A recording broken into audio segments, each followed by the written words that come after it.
দাদা, প্রথম বিজেপির চমক প্রার্থী ঘোষণায়, পরবর্তীতে মানে অর্থাৎ আজকে তৃণমূলের চমক, আইএসএফ কি কোনো চমক থাকছে? দেখুন, আমরা জনগণের জনপ্রতিনিধি করতে চাই। ওই যে সিনেমার আর্টিস্টকে দিয়ে, খেলোয়াড়দেরকে দিয়ে, যাদের মাটির সাথে যোগ নয় তাদেরকে দিয়ে পাঠাবো জিতিয়ে, আর পার্লামেন্টে গিয়ে টিকটক করবে, পার্লামেন্টে গিয়ে কোনো কথা বলবে না, সে ধরনের আমরা দেবো না। আমরা জনগণের জনপ্রতিনিধি করতে চাই। সুতরাং আমাদের সাদামাটা পার্টি, আমাদের প্রার্থীও সাদামাটা থাকবে। তবে পার্লামেন্টের মধ্যে আমরা জনগণের ভোট দিয়ে পাঠাতে পারি, কীভাবে পার্লামেন্টেরিয়ান হতে পারে, কীভাবে জনগণের কথা বলতে পারে, তারা দেখিয়ে দেবে। সংযুক্ত মোর্চা নড়ছেন না একা? দেখুন, এখনও বলছি আমরা এই জন্য কয়েকটা দিন অপেক্ষা করছি। আমরা অবিজেপি তৃণমূল যারা আছেন তাদের কয়েকজনকে আমরা প্রস্তাব দিয়েছি, তারা যদি আমাদের প্রস্তাবকে গ্রহণ করে সেই জন্য আমরা অপেক্ষা আছি। আমরা ঐক্যবদ্ধভাবে বিজেপি এবং তৃণমূলের দিকে লড়াই করতে প্রস্তুত আছি। আর তা না হলে আমাদের শক্তি মতো হয়তো সব জায়গায় আমরা দিতে পারবো না, আমাদের শক্তি যেখানে আছে সেই মতো আমরা আমাদের দলের পক্ষ থেকে লড়াই করব। আজকে টিকিট পাইনি, জেলায় বিভিন্ন জায়গায়। এখন তৃণমূল কংগ্রেস কাকে টিকিট দেবেন না দেবেন, কোন শর্তে টিকিট দিচ্ছেন, কি চমক থাকছেন, তাদের দলীয় ব্যাপার। বলছি, বারাসাত লোকসভা কেন্দ্রে বরাবরই 2009 সাল থেকে দেখে আসছি জিতে আসছে যে দেগঙ্গা বিধানসভা, এই জায়গা থেকে সব থেকে বেশি লিড নেয় তৃণমূল, যেতে সাহায্য করে রাজারহাট। এবার আপনারা প্রার্থী দিচ্ছেন, সেক্ষেত্রে তৃণমূলের সুবিধা না অসুবিধা? দেখুন, কাজ সুবিধা অসুবিধা হবে সেই অঙ্ক কষার জন্য রাজনীতির ময়দানে আসেনি। আমরা জনগণের জনপ্রতিনিধি পাঠানোর জন্য রাজনীতির ময়দানে এসেছি। বারাসাত থেকে দাঁড়াতেন, দেগঙ্গার ভোট নিয়ে জিততেন।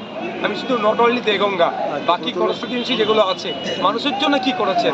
যখন কৃষকদের বিরুদ্ধে বিল পাস হচ্ছিল কি করছিল, যখন সিএ এর বিল পাস হয়েছিল এই বারাসাত কেন্দ্রের এমপি তখন কী ভূমিকা ছিল, 370 নিয়ে যখন আলোচনা কী ছিল, এক কথায় জনবিরোধী যে সমস্ত বিল অপদার্থ বিজেপির কেন্দ্রের সরকার যখন নিয়ে আসছিল, বারাসাত কেন্দ্রের এমপির ভূমিকা নিয়ে আমরা দেখে নিয়েছি। এবার তিনি পরাজিত হচ্ছেন, আশা করছি তাকে পরাজিত করে ইন্ডিয়ান সেকুলার ফ্রন্টের পক্ষ থেকে আমরা যাকে দাঁড় করাবো তিনি বিজেতা হাসি হেসে পার্লামেন্টে যাবেন, মানুষের কথা বলবেন। বিজেপি বলছে তাদের চমক সংশোধিত নাগরিকত্ব আইন, এটা কি সুবিধা দেবে না জনগণ কতটা দুর্ভোগে না সুবিধা পাবে? দেখুন, বিজেপি তৃণমূলে আবার বাইনারি করতে চাইছে। ওরা এগুলো নিয়ে এসেই বিজেপি তৃণমূলের মধ্যে ভোট ভাগাভাগি করতে চাইছে।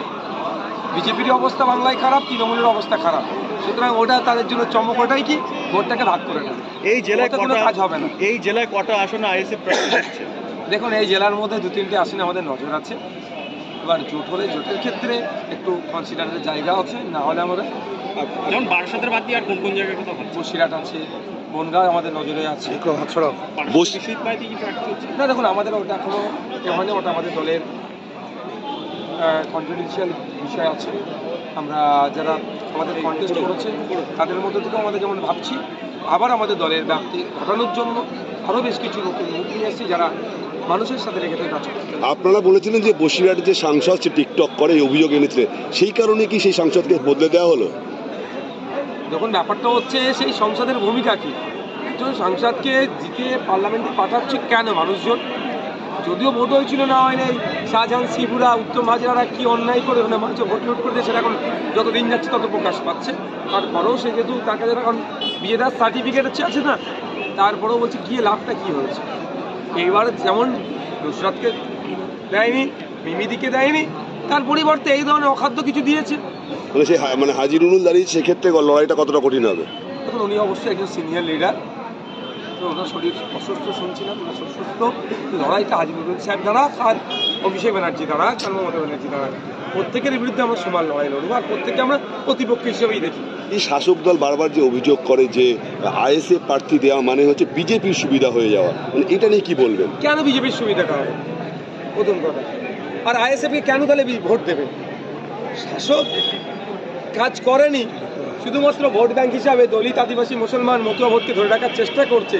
দিনের শেষে এরা বঞ্চিত হচ্ছে। এদেরও যখন জনপ্রতিনিধিত্ব করার জন্য রাজনীতির ময়দানে আসছে তখনই ভয় পাচ্ছে। উন্নয়নমূলক কাজ করলে যে কেউ দাঁড়াতে পারে, তাহলে ভয় পাবার কি আছে? কাজ করবেন না, আর এদের বিপক্ষে যখন ভোটে দাঁড়াতে গেলি তখনই বলছে ভোট কাটবে। অভিষেক বন্দ্যোপাধ্যায় ডায়মন্ড হারবার থেকে প্রার্থী হয়েছেন, আপনি সেটা আমি আমার অবস্থানে বলেছি। আমাদেরও যখন পার্টির প্রার্থী লিস্ট ঘোষণা হবে অপেক্ষা করুন। আমি তো আমার দলকে কনভিন্স করাচ্ছি যে আমাকে ওখানে অনুমোদন দেওয়া হোক। কদিন পরে ইউসুফ পাঠান, আগেবারে কিন্তু যদি আপনার দল অনুমোদন দেয় তাহলে আপনি ডায়মন্ড হারবার থেকে প্রার্থী হবেন। একদম 100% আমি অপেক্ষায় আছি অনুমোদনের অপেক্ষায়, কিন্তু এই নিয়ে আলোচনা চলছে দলের মধ্যে। তো বলছে আগেবারে শুনেছিলেন কংগ্রেস সেই জায়গায় বদির পরে ইউসুফ পাঠান। দেখুন ইউসুফ পাঠানকে দিয়ে লাভ কি হবে সোসাইটি? উনি যদি নিয়মিত রাজনীতি করতেন, একজন বর্ষিয়ান রাজনীতিবিদ হতো, বা বছর পাঁচেক বছর তিনি যাই হোক না কেন রাজনীতির সাথে নিজে যুক্ত থাকতেন, আবার খেলাধুলা করতেন, তাহলে ওনাকে আমরা বলতাম না ঠিক আছে চমক হয়েছে। একজন ক্রিকেটার, উনি ব্যাট বল ক্রিকেট ফিল্ডিং ছক্কা এটা নিয়ে তিনি ভালো বুঝবেন, চৌকা নিয়ে ভালো বুঝবেন। হ্যাঁ, তিনি তার সম্মানের সাথে যুক্ত আছে। তিনি হচ্ছেন আইপিএলে রাজস্থান রয়্যালসকে তিনি চ্যাম্পিয়ন করিয়েছিলেন। তিনি দায়িত্ব নিয়ে আইপিএলে T20 বিশ্বকাপ প্রথম 2007-এ আমরা চ্যাম্পিয়ন হয়েছিলাম দেশে, তিনি ওই বিজেতা টিমের একজন সদস্য ছিলেন। হ্যাঁ, এটা তার পরিচয়। তিনি রাজনৈতিক, দিনের কী আছে রাজনৈতিকভাবে ওখানে দেওয়া মানে আমার মনে হয় এগুলোই বুমেরাং হবে, ঠিক যে ধরনের নুসরাত আর যে ধরনের মিমি চক্রবর্তীদেরকে জিতিয়ে মানুষ গুলি করেছে। দাদা লাস্ট প্রশ্ন, সেটা হচ্ছে বসিরহাটে যদি আইএসএফ প্রার্থী দেয় সেখানে কি কোনো চমক থাকছে? সময় কথা বলবো, অপেক্ষা করুন, প্রার্থী দিচ্ছি আমরা। পাঠান বা এদের যে প্রার্থীপদ করা হলো এটা কি অন্যভাবে বিজেপিকেই সমর্থন দেওয়ার সামান্য? দেখুন পশ্চিমবাংলায় বিজেপি যে 20টা সিটের লিস্ট বার করেছে, আর তৃণমূল আজকে 42টা। সিটগুলো দেখলে আপনারা বুঝতে পারবেন বিজেপি আর তৃণমূলের মধ্যে একটু ভাগ করাপাড়ি হচ্ছে, কে কটা সিট কিন্তু বলে। কারণ যেই কোনো এক বিজেপির এক রেখে তার দলীয় কর্মীরা তাদের কার্যালয়ে ভরে তারা মেরে রাখলেন, তাকে আহ্বান দিচ্ছে। মানে আমি তাদের ব্যাপার কে কাকে দেবে, কিন্তু জাস্ট আমি বলছি লিস্ট থেকে বোঝা যাবে কিছু সিট এরা ওদেরকে ছাড়তে চায় যে ওরা এদেরকে কিছু সিট গিফট করবে। এই তাদের বাইনারি পলিটিক্স বা এই ধরনের সিট সমঝোতা তাদের মধ্যে চলছে। বিজেপির চমক কি এবার কি অভিজিৎ গঙ্গোপাধ্যায় বিচারপতি? এখনো তো তিনি ঘোষণা হয়নি। Thank you. Thank you.